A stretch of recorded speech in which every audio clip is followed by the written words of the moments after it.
Hello dear students, welcome to the session 2 BA Basic English final year of 5th sem. Now in this session we are going to discuss the first part of men's peril.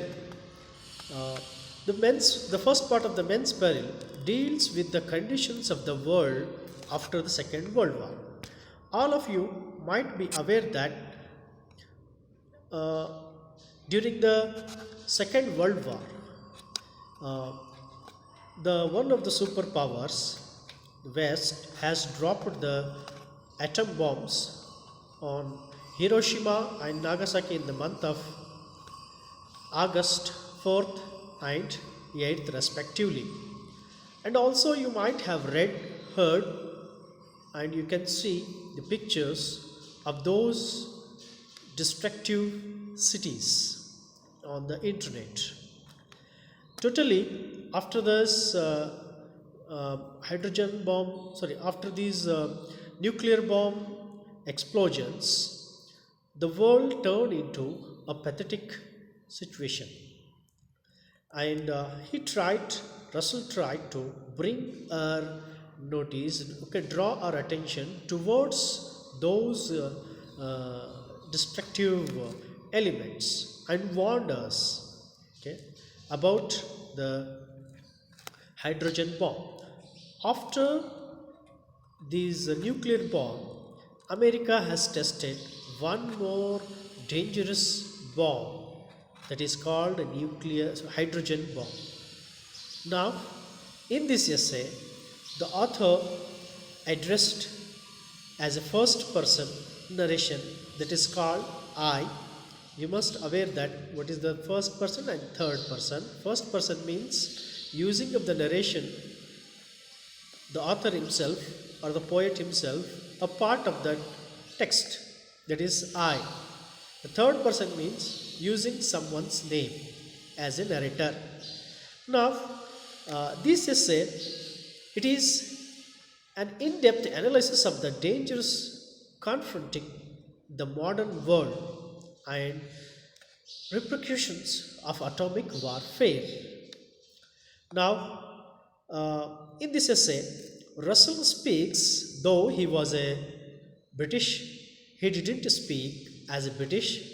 He tried to say that he's not going to speak as a British nation, British, or not a democratic state, part of a democratic state or democratic country. Rather than he is going to address that as a human being. It means it is applicable to the whole world. Next, he continued in this part that existence of man is doubtful due to conflicts between nations, race, creed, class, and ideology. He draws the attention of the world by referring the conflicts of internationals. For example, he gave some examples, that is the conflicts between Arabs and Yehudis, Israelis, India and Pakistan, East and West, and few other Negroes and white people. These are the common conflicts in the world, which he counted here. The war between nuclear weapon states leads to annihilation of human race. This is the first point he draws to here, and he tried to speak that this is the first demerit or the result of using hydrogen bombs.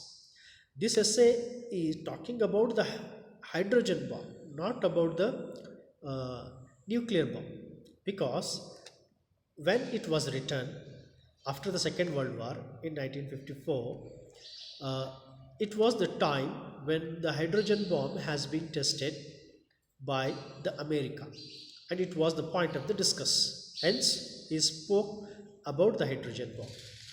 The war between the nuclear weapons, means the war between the superpowers, surely will lead to totally the annihilation of human race from the earth. and he suggests that all the feelings of conflicts of all the nations to whomever they may have should be aside oneself and united to understand this problem, that if they use the hydrogen bombs or the nuclear bombs, surely it would be the annihilation of life on the earth, not on a human life, but also all the biological species on the earth. Okay, he says, man has had a great history. He tried to praise the man, then how he had a great history and how man is separate from other human beings, what the special quality of a man is. Man had a great history and no one desired to be disappear. Man don't want to be die or disappear from this earth, because among all the living beings on this earth, man has a great history. Then we all are equally. He used that we means, okay, the people of all the nations should have equally in peril, and it can be averted only we understand it.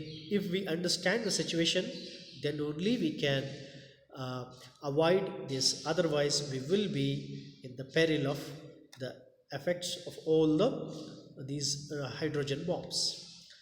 At last, in this session or in this para, he spoke that we should ask ourselves that what steps can be taken to prevent the disastrous military contest. Okay, he tried to introspect ourselves. Okay, we ask each and everyone to introspect that what we have done, whether we are on the side of one party or another party, or we are in the neutral part, whatever may be. Do we have something? Do we have done something to understand this? Okay, thank you.